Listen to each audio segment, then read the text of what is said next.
Welcome to Two Travel Dads Podcast. Here we share our favorite destinations, travel tips, ideas for saving money, and stories from our adventures. Be sure to check out our show notes at twotraveldads.com/podcast-episodes. Hey, welcome to another episode of Two Travel Dads Podcast. I'm Rob, and again, I've been doing this without Chris lately because he's busy. He's actually playing Pokemon right now with the kids so that I could talk to other people. I know. And today I've got Victoria from Disney Trippers, also from Follow Me Away, if you follow either of those. And we are dishing all about Walt Disney World. And I've asked Victoria to share her favorites from each of the four parks. We're not going to get into Disney Springs at all because I feel like that's its own podcast episode. But there could be some debate happening today. We'll see. I know that she's very passionate about something in the opposite way that I am. So we'll see just how courteous we can be to each other. Hi, welcome. Rob. Thanks for being here. Yes, thanks for having me on. And I'm excited to be here, and I'm excited to hear your thoughts as well. And I agree, Disney Springs is its own conglomeration that can be talked about on another day because it's so overwhelming. It's like tripled in size recently, and we just will talk about it. But before we start getting into stuff, do you want to tell me real quick, or tell us, everybody listening, about Disney Trippers and kind of like what was your inspiration for starting the Disney Trippers website and what people can expect if they wander on there and start browsing? Sure. So as Rob, as you had said, I am a primary travel blogger on my website, Follow Me Away, but I wanted to do something else, something closer to home. And I figured what better than Disney. Actually, I can't take the credit for it myself. My friends were like, you love Disney, you go all the time, you need to do it. I've been an annual pass holder my whole life, and I think I went to Disney for the first time at either 6 months or 9 months, and I don't remember, and my mom is not here to ask. So Disney is something that I'm very passionate about, and I'm sharing that with you on my website, Disney Trippers, and also on our Instagram. And what you can find there is pretty much everything relating to Disney. Now, I'm building it up, so if there's something that's not there, you can shoot me an email, but the intention is that it will be your one-stop shop for answering every question. We have comparisons, we have best and worst lists, we have hotels, which reservations, Disney dining plan, everything that you pretty much want is going to be hosted on Disney Trippers. That's awesome. I love that you've kind of created this hub that's outside of the kind of the standard approach to Disney stuff. So often when I look at Disney resources, it's very much about book this, and really kind of pushes the sales side of things. So I love that it's so info and help focused. I appreciate that as somebody who sometimes struggles to plan my own stuff. So thanks for creating an awesome service. Yes, thank you. And being on the opposite side of that, and it's also very freeing to just talk about whatever I want. I'm like, this I would not recommend to my cousins coming down for their first vacation, so I'm not going to recommend it to you, person that's reading it. So it is, I really like doing it. It's something I'm passionate about for sure. Awesome. And you know what? Just like having some like real talk real quick. Sometimes blogging becomes so much of a business that you do get tired, and it's so nice to have a passion project. So yes, I totally get it. I agree. Because with blogging, okay, yes, we are always honest, but I'm never like, this place is stupid, go away, because people get mad. You know what I'm saying? Like, should we talk about Italy right now, or do you want to save that for a different day? I mean, I will talk about Italy any day. You should see me walking past the Italy Pavilion in Epcot. I'm like, but for real, like, I am like, all right, these are my best restaurants and these are my worst restaurants, and I don't recommend them. And sometimes I'm like, worst is used lightly, but yeah. Okay, anyway. Well, let's dish. So I'm really excited. So Chris and I recorded an episode where we were talking about the Magic Kingdom at Disney World versus Disneyland, and kind of which we like more, which aspects we like more. Ultimately, I do prefer Disneyland over Magic Kingdom myself. But when it comes I have yet to go to Disneyland, but I would love to. I feel like I will probably like it better as well. Well, so knowing that that's kind of your presupposition without even having been to Disneyland, tell me why Magic Kingdom is your least favorite of the Disney World land parks? Magic Kingdom is my least favorite of the Disney World parks. Now you've got me thinking about Disneyland. So for anyone that's listening to this, I do not have any children. I am a local annual pass holder, so you have to just keep that in mind. So if you like, and to be fair, I know other girls in my area in Tampa where I live that love Magic Kingdom as their favorite park. For me, unfortunately, I feel like Disney's kind of ruined Magic Kingdom, and let me explain why. They have added so many parties and special paid attractions. For example, there used to be Mickey's Not So Scary Halloween Party, Mickey's Very Merry Christmas Party. That's fine. Now Mickey's Not So Scary Halloween Party is starting in August, which is like ridiculously early, and which means Magic Kingdom Park closes at 6 o'clock. Whoa, and now that's running. That's crazy. Yeah, so now we're running special events from August till December. But guess what? Now they have starting in January, which is our usual like slow time as being an annual pass holder. Anybody could come, if you plan your vacation. Now they have Magic Kingdom After Hours, where Magic Kingdom's closing at 7 to 8. Magic Kingdom never closes that early, like in the past. And I've been in Magic Kingdom until midnight, and extra magic hours go until 2 a.m. So, but the sheer volume of people that love Magic Kingdom, it's the most popular park, are all crammed into a very small window of time from 9 to 6 p.m., which does not, it's literally like, it seems to me like a fire hazard. Of course it's not, because Disney like keeps a very close eye on that. But as a user, as a person that's going as a guest, I just don't like fighting the crowds always, all the time. Like, I don't like all the lines being long. And I do think that adding so many special events and paid events, like on top of the norm, is contributing to that. But that it's not necessarily like that I hate the rides or whatever it may be. I actually like a lot of the rides. It's just that I don't like fighting the crowds. And that's really real talk. Yeah. Real talk. I hate the parking situation at Magic Kingdom. It makes me annoyed. Like, I understand Disney wanted to be like, you're transporting into another like land, but I just want to walk to my car. Come on. I don't want to add an additional 30 minutes. Yeah, no. Those are valid points, especially as somebody who does get to spend so much time at the parks. That makes sense to me.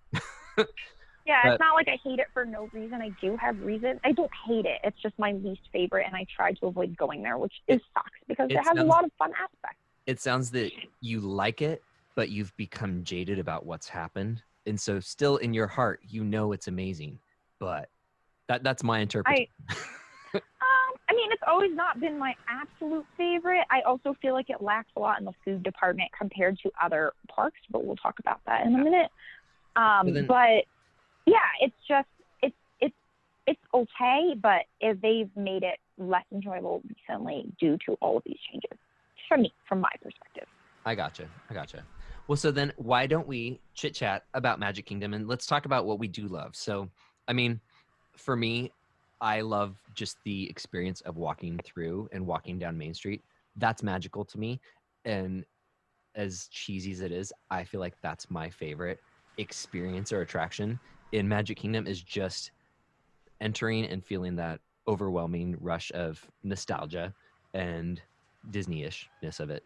But I love Main Street too. I agree, and except now that it's like literally so crowded you can't walk. But yeah, I was shocked how people literally just hang out. It's just ridiculous. I think that there's just nowhere else for people to go. But no, I like Main Street too. But even if you want the same, I guess, experience, but without the less people, I like going behind the castle because I feel like you just get a unique perspective. It's kind of shady in the afternoon, and you still get to see the castle, and like it's lined by shops, and the carousel is there. Like, what's better than the carousel? And also, of course, the Sword in the Stone that you can pull out, but you can't pull out anymore. Yes. Yeah, so Main Street, I'm glad we are totally in agreement that it is magical. And I'm with you too. The backside is awesome because also that leads to my other favorite attraction, which for me, the coolest thing ever is the Seven Dwarfs mine car. That's my favorite thing in Magic Kingdom. I think it is one of the best, the most well done roller coaster type rides. Everything from the animatronic figures to the actual technology of the mine cars and how smooth it is. I think that's incredible, and is a great example for anybody else creating roller coasters in the future. So Now, for me, I slightly disagree. I do rank it as as the best fast pass to get at Magic Kingdom because it is the most difficult fast pass to get. So for all you listening, if you're playing your fast passes, that's the one.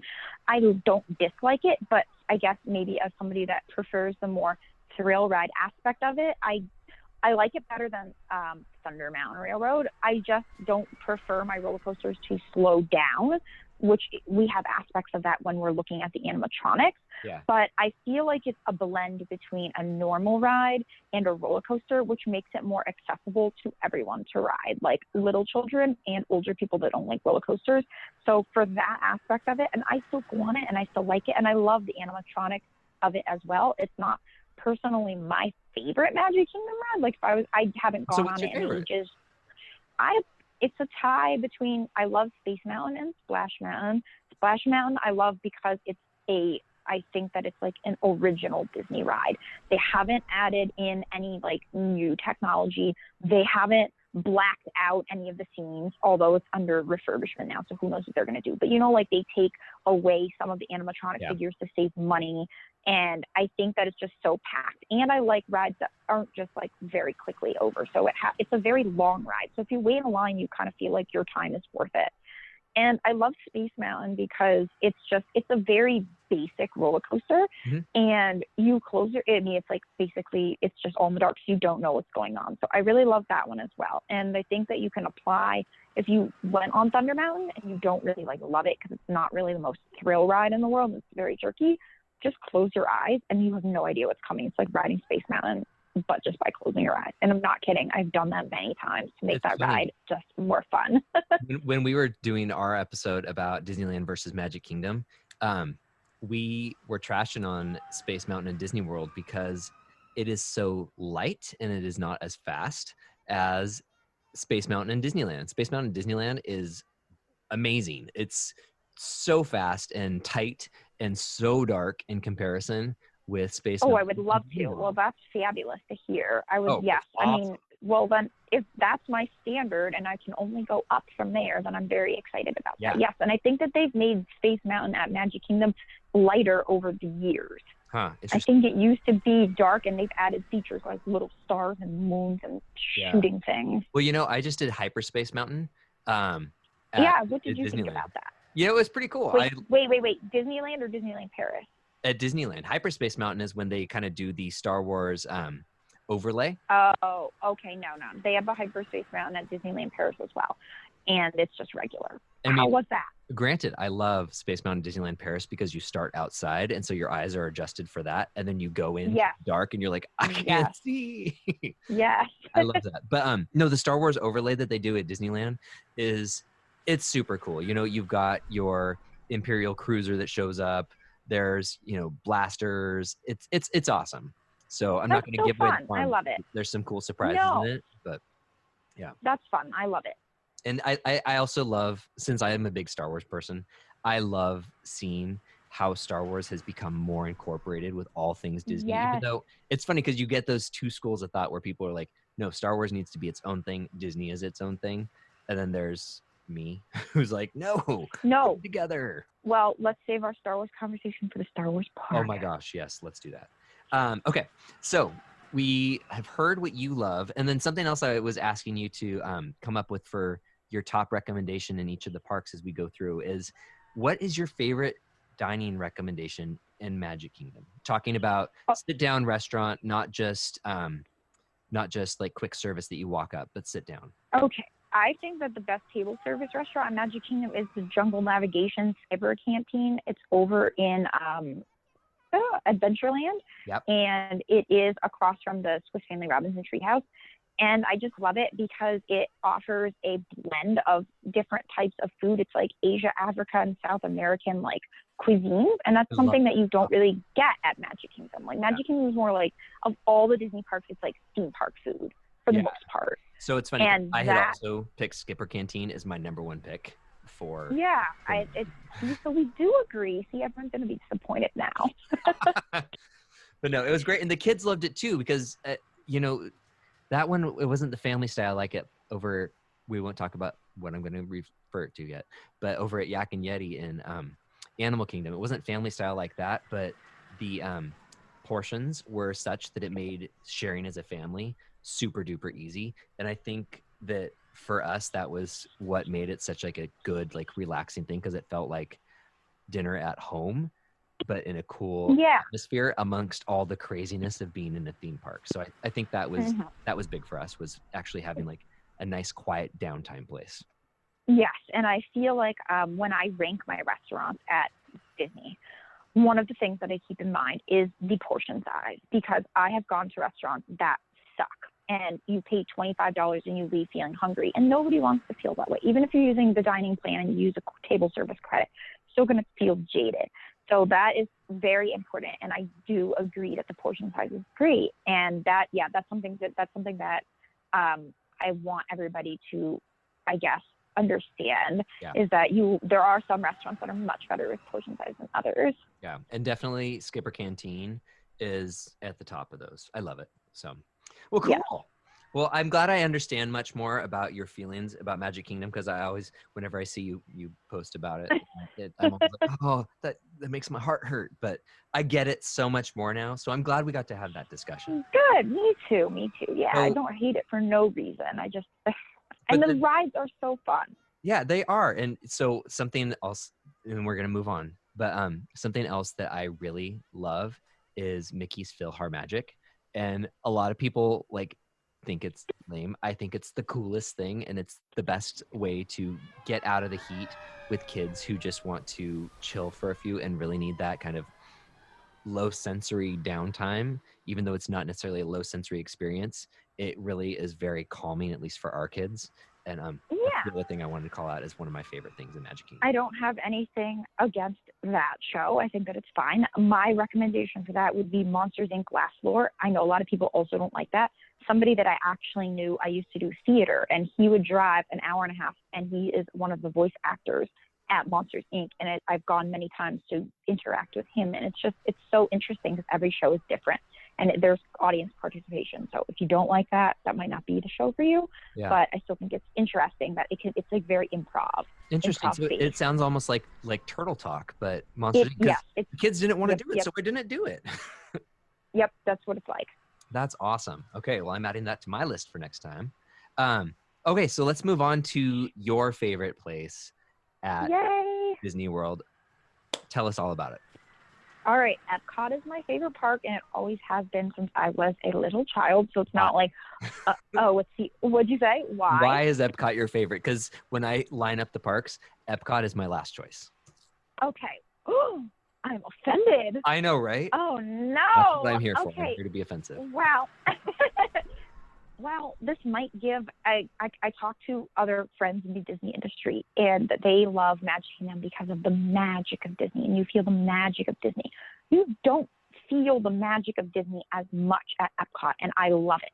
You don't see Mickey everywhere. You don't see princesses everywhere. It's very much more, I feel like, of a mature park, even though there's still all of the Disney aspects that you like. The dining is amazing. If you're into drinking, I don't drink, but if you're into drinking, there's so much options for alcoholic beverages. There are lots of really interesting cocktails. There's fabulous things. The rides are amazing and very high technology, and they're adding so much more to Epcot. It's just a more relaxed park. Like, you're not going to Epcot to marathon like a bunch of rides. You're going to walk around the World Showcase, which is like where all the countries are. As somebody that, traveled someone younger and a lot now, I love it because they do a very realistic job. Yeah. There are still the princesses. There's still the characters. It's just, you could still meet them. You could still meet Anna and Elsa. You can still meet Baymax, who, that's not really a character that you I see welled every up day. when Oliver got to walk up to Baymax and hug him. Isn't it so cute? I have never gotten that emotional, watching the kids. And, we've been to Disneyland so many times, but getting to meet Baymax and Epcot, I was overcome with emotion because Baymax is Oliver's favorite. And that movie is one of the best movies that has ever been made, and I love it. If you don't know what we're talking about, we're talking about Big Hero 6. It is great for kids and adults. It's fabulous. So that's why I love Epcot. I don't want it to scare anyone away, like, from going, but I just think that it's such a different vibe It from is. other parks. Like, if I was going to compare parks, I would compare Magic Kingdom to Hollywood Studios and Epcot to Animal Kingdom in the way that they're similar-ish, in the way that, like, everything is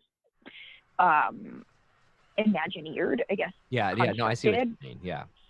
And But and yeah, that one so of them is like a full-on experience about everything else of the world.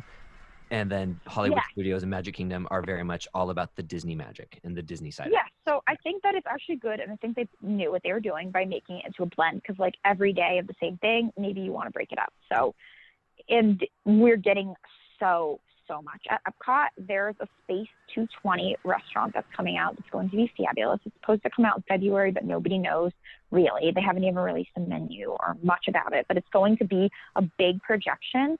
And it's going to be like you are basically in space. Like, it's going to be, the technology behind it's going to be amazing. And I'll tell you how I know that when we talk about Hollywood Studios. And then we're also getting Rainey's Ratatouille Adventure in France, which in the France Pavilion, which I've also gone on in Disneyland Paris, which is a fabulous ride. Cool. And then we're getting a Guardians of the Galaxy roller coaster Woot coming woot. up. That is going to be awesome. That's going to be in Epcot?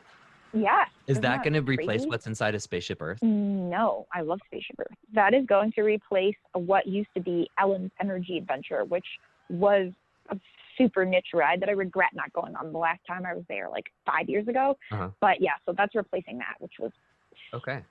a very interesting.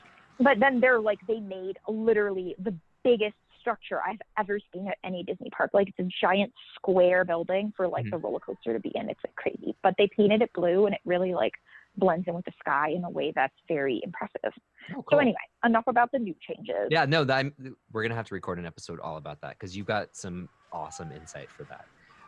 But no, so let's do our plan. Let's pick our 3 favorite must-see attractions in Epcot. Go. Okay. Number 1, Soarin'. I think that ride is fantastic. And it's available in Disneyland as well. Yes, it is. That's correct. You guys actually had it first. It's true. And we actually just took my boyfriend's parents for their first time at Epcot in 30 years yesterday. And that was the ride that we had took them on, and they loved it so much they wanted to go again. And I've taken so many people on it, from, like, young children to people that get motion sickness, like, that were a little worried. It's perfect for everyone. And I don't want to give too much away, but Our kids basically, love it. Oh my gosh. It's amazing. Yeah. Just gently moving, the smells, the sights. It's amazing. It's well worth it. And thankfully, the lines have gotten shorter as more things have come. And it's interesting. So Soarin', when it started at Disneyland, it's in California Adventure, and it used to be Soarin' over California, very specific. Yeah. And it Yes, just we took had that you, as well. Yeah, so it just took you around California, and, like, seriously, the smell of the ocean and the orange blossoms. It was amazing. Mm-hmm. So now being Soarin' over the world, it's so different, and it is even cooler, which I love. Yes, I agree. I love it. I don't really know why Disney started off with going just California. I think that they could have done just the United States or North America or whatever, but it's okay. I still like the California one too, because it was very unique. But after going on it a billion times, like, I'm happy that there's a change. And I wish that they still had that too. I wish you could go on, like, options. If you're familiar with California Adventure, it totally makes sense why it was Soaring over California, because California Adventure focused so much, and still does focus so much, on everything that is California, and this is, at the Disneyland side of things. I'm not at all familiar with with California Adventure, so it literally breaks everything down from, like, vintage Los Angeles to California Gold Country to San Francisco and all the Victorians, all the way to, like, the beach culture. That's how California Adventure was. Okay, so that makes sense. Yeah, so Soaring over California, like, exemplified all of that in one big, all-encompassing experience. So, gosh, I miss it. I love it. Yeah, I know, and I really like some of the scenes that we got to go over there too. Like, when you were flying high and you got to go over the river, that river scene. I thought that was really cool because it changed your perspective. But anyway, no use in talking about the real life experience. Yeah. Yep. So, okay, so we got Soarin' for your number 1 pick. What's your next favorite? I mean, look, I have a love-hate relationship with actually two rides that I'm going to discuss. I have a love-hate relationship with Test Track. I love Test Track, but the new, I think, is it Chevrolet that I'm not took it sure who's over? actually doing it. Whoever took it over really did ruin it. And I really, really, really loved the old Test Track because it was actually educational. It was actually like the entire, I don't know if you ever went on the old one, but it was like the whole interior was set up like actually like a road, and you were testing the cars, and you were going, with the anti-lock brakes, and you were driving up like the mountain. It was all very realistically done. And now that was when GM owned it, and then GM had a lot of problems, and now Chevrolet owns it. And Chevrolet made it very much like Tron, if you know what I'm talking about, like with that movie. Yeah. It's just very futuristic. It's very dark, and doesn't cost a lot of money to run because they took out everything. Like it's very dark, and it's just very minimal, I guess is what I'm looking for. But I still love it because you get to design your own car in advance. Like you tap your magic band or your pass, and you get to design your own car, and then you compete against other people's designs as you go through the course. And then I like the outside portion too, so I like that. And then my other one that I have a love-hate relationship with is the Frozen ride. I love the Frozen ride.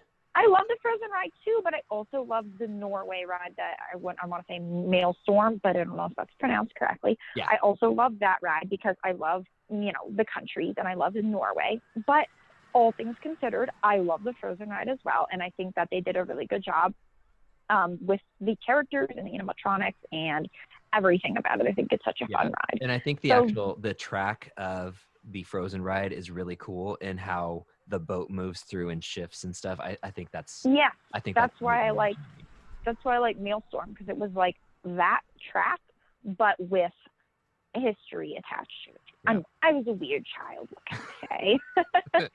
So I like all of those. If you really want to go for like a more adult ride, or like, I don't know, I'm not going to say an adult ride, a niche ride. I love Mission Space, but you take the very special person to love Mission Space because I recognize that not everybody, like, because people get motion sickness or whatever, but I love Mission Space because it's like as pretty much as realistic as us regular people are going to get to going blasting off to space. I think that's really unique. Yeah. Awesome. So those are my picks. So then I know, I feel like Epcot is all about food. So I'm going to ask you to just pick your one sit-down restaurant in Epcot that you would send anybody to without a second thought. All right. Well, I feel like this is a loaded question because my new favorite sit-down restaurant at Epcot is also character dining. I understand it's a more expensive experience, so not everybody can do it. But I absolutely love Garden Grill. It's in the Land Pavilion. It's a character dining experience. You see Mickey, Pluto, and Chip and Dale, and it is amazing. And there's in all of the Disney groups, if you're in them, on My Disney Experience app, there's always reservations available. Like you can walk up to it. Like it's a pretty good sized restaurant. It's big, and it's just people love it, but I don't know if people know about it as much like as they could. And the food is truly fantastic. It's family style, but it's unlimited food, so it's like a family style arrangement, but it's also a buffet. So like if you want more mac and cheese, they'll bring you more mac and cheese. And I've never been so full in my life, and I love cruising, and I've never been so full. Like I said earlier, the amount of food and the quality of food is important when choosing. And also I'm vegetarian, and my mom is vegan, who I went with, and I also have a garlic and onion allergy, so I can't have garlic and onion.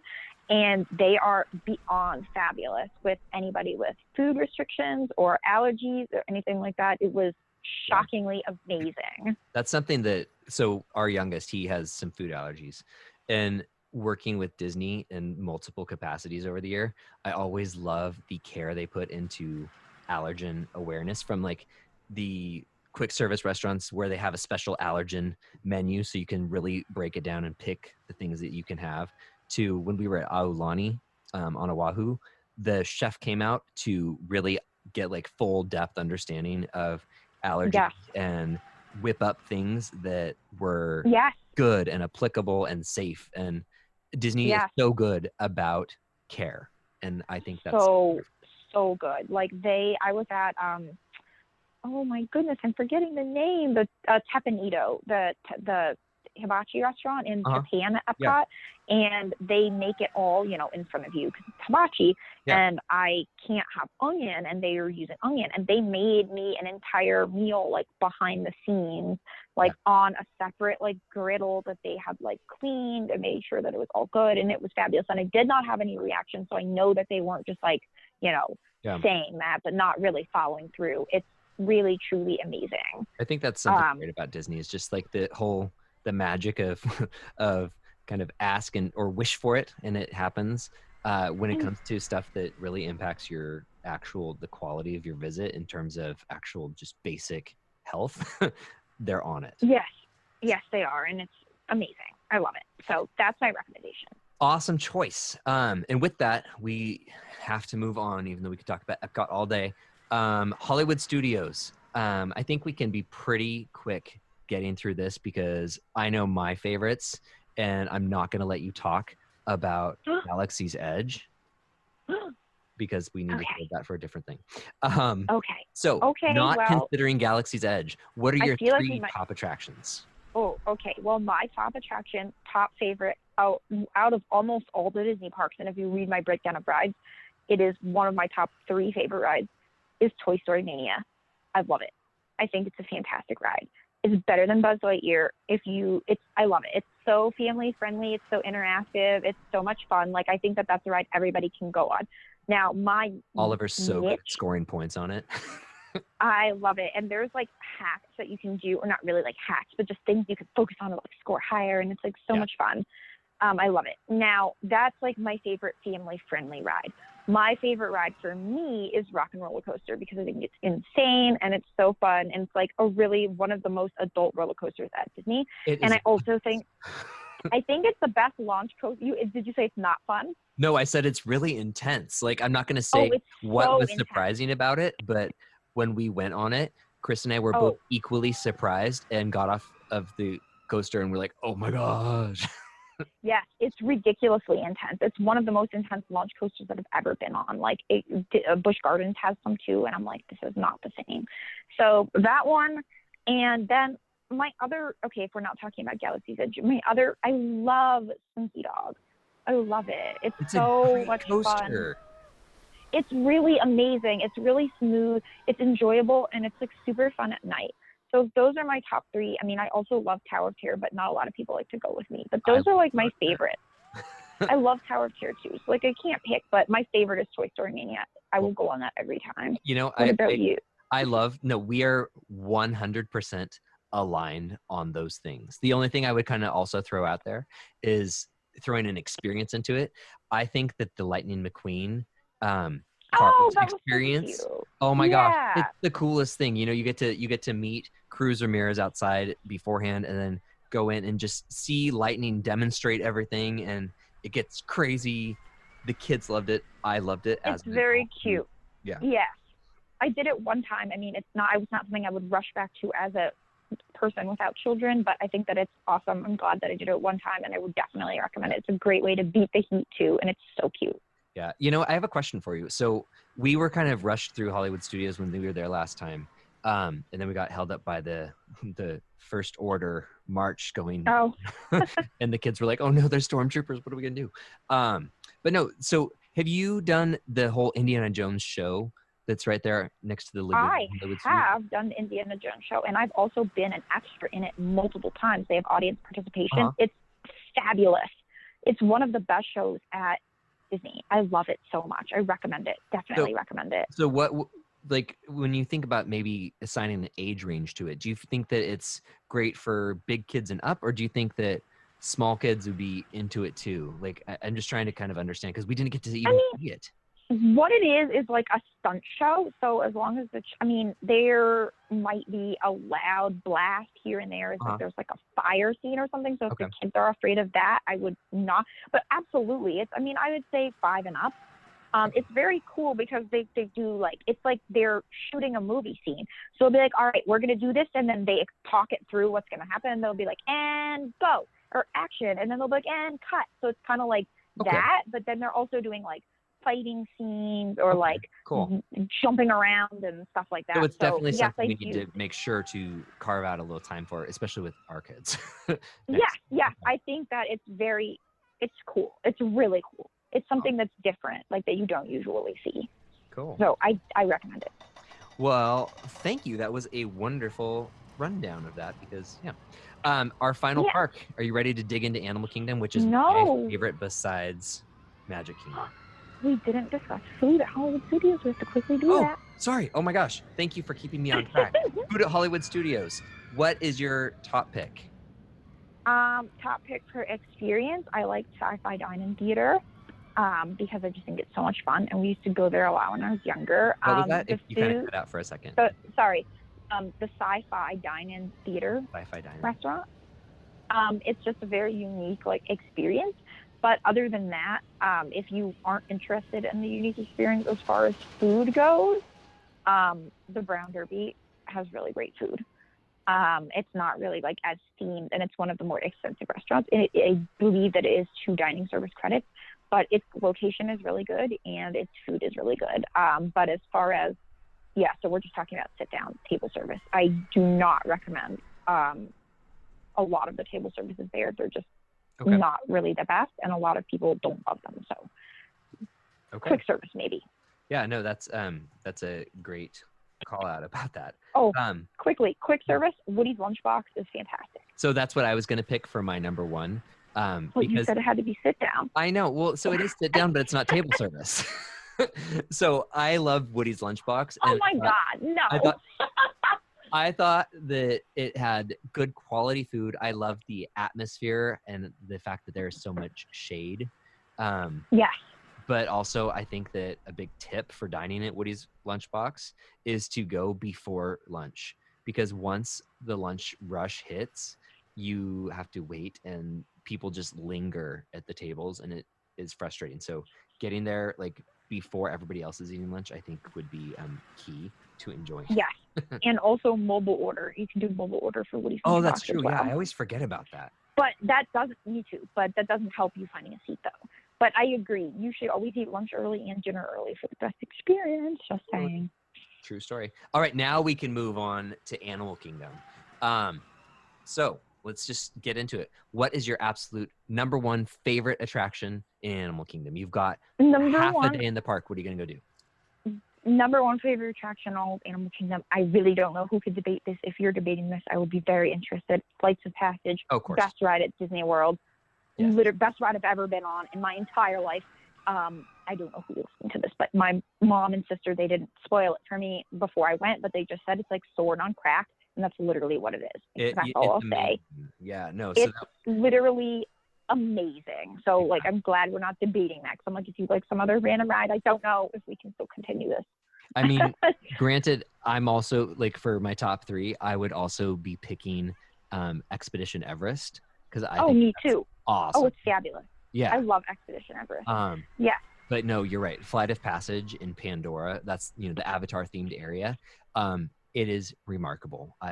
It's jaw dropping. So good times. It really is. And ask if you can go up. Like, you can go, when they send you to a stairwell, you can go up, you can go on a middle level, or you can go on a stairwell that goes down. Just ask for a stairwell to go up. So you could be as high as you could possibly be. So you could look down on the scene instead of having to like train your neck and look up. My sister's done every single level. That's her tip, and I think it's a good one. That's genius. That did not even occur to me. I mean, every ride that I've been on lots of times, I always ask for where I want to sit. But upper level, good to know. Yeah.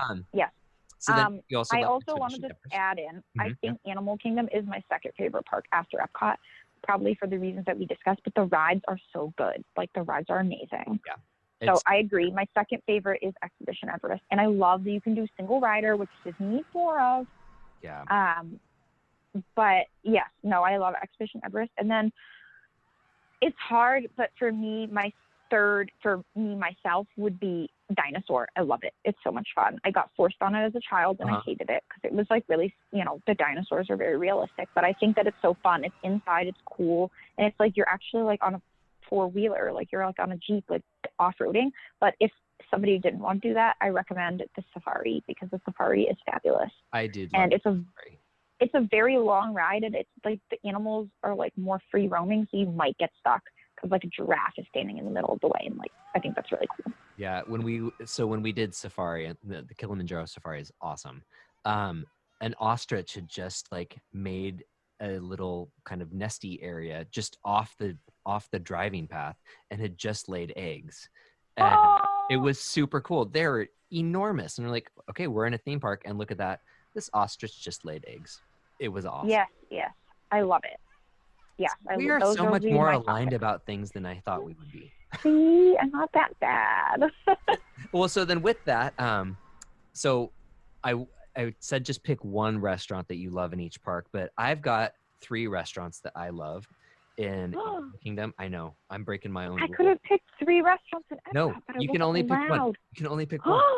So what do you pick for Animal Kingdom? Oh, okay. Well, for sit down table service, I would recommend Yak and Yeti, and I think that it's amazing. I put it off for a long time going. I mean, I've gone multiple times now, but I love it. And the fusion between the food from like Nepal and what you maybe be used to, like you could choose if like you have an adventurous eater, they can eat whatever they want. And if somebody just wants like noodles or rice, there's also that. Yeah. And if you don't want to go to the sit down, there's also the Yak and Yeti quick service, which has a name that I don't remember. But it's kind of like if that's your next best option if you can't get into Yak and Yeti. So that's my recommendation. So in Yak and Yeti was also one of my 3 that I picked. The reason I get to pick more is because I just really love it. I love the candy in Pandora. I think it's great for quick service. It's delicious. It's healthy. Great vegetarian options. Loved it. But have you gotten to go to Tusker House? No, I have not, but I know that it's really fabulous. The food is amazing, and you've got Mickey, Minnie, Goofy, Donald, everybody. You've got characters. You've got the Fab Five in their safari gear, and because it's not super crazy, crowded, and busy, I feel like it's kind of like this kind of hidden, tucked away place. You get so much time with the characters, and it's such a relaxing atmosphere, unlike so many other dining experiences. So I would say that Tusker House is one of my favorite out of Disney World and Disneyland, one of my absolute favorite character dining places. That's amazing to hear. And I've heard many, many good things from people that I know that have gone, like my sister and just a bunch of friends or people that work with me on the website. And that is one of my top ranked restaurants for Animal Kingdom per everybody's recommendation. I love it. And like you said earlier, character dining is definitely it's an upper tier, exclusive, costly experience. I think that Tusker House, as far as like getting the best bang for your buck for quality and overall experience, it's at the top. So yes, we need to do one that's just on dining because there's so much to talk about. We'll schedule that for after next week, and maybe that can be part of season 2. So perfect. Well, cool. I think love it. Everything we had on our outline to make sure we talked about. Do you have any kind of closing thoughts you want to share? Not necessarily. Just keep in mind whatever your family likes for your own, people have their own likes and dislikes. Just if we're like, oh, well, we didn't love that, you may love that. So just look it up. If you're like, I really love this type of food, go there for you, but take it with, just always keep in mind what you're interested in. But this is the overall, what I would recommend to my personal family member or friend that's coming to Disney World. Yeah, exactly. So, I mean, considering that Disney World is such an expensive family vacation and people are saving up for years or planning this for years, it's worth it to listen to people's recommendations, but also to really do what it is that you truly want. Because, I mean, absolutely, ultimately, it's your money, it's your time, it's your memories that you're making. So do that is correct. Yep.